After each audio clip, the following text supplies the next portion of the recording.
Hello guys, আজকে আমি খুব এক্সাইটেড। আর আজকে আমরা এসেছি SVF সিনেমাসে বালুরঘাট। আজকে আমরা দেখবো স্ত্রী টু, একটা নিউ মুভি রিলিজ করেছে কয়েকদিন আগে। তো আমরা চলে এসেছি এখন SVF এর সামনে।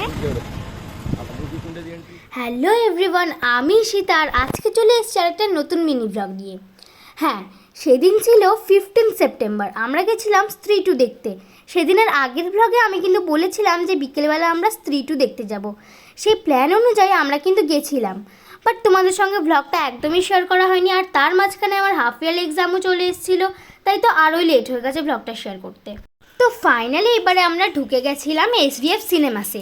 আর সেখানে আমি কি এক্সাইটেড ছিলাম সেটা কিন্তু তোমাদেরকে বলে বোঝানোই যাবে না। আমরা কিন্তু অনেক দিন আগেই সিনেমা হলে একটা সিনেমা দেখেছিলাম, পুষ্পা, কলকাতা আইনক্সে। তারপর থেকে আর সেরকম সিনেমা হলে মুভি দেখাই হয়নি। তো স্ত্রী টু রিলিজ হয়ে গেল, ব্যাস সিনেমা হলে মুভি দেখতে না গিয়ে আর পারলাম না। মুভিটা কিন্তু দারুণ। তো দেখাবে নেক্সট ব্লগে।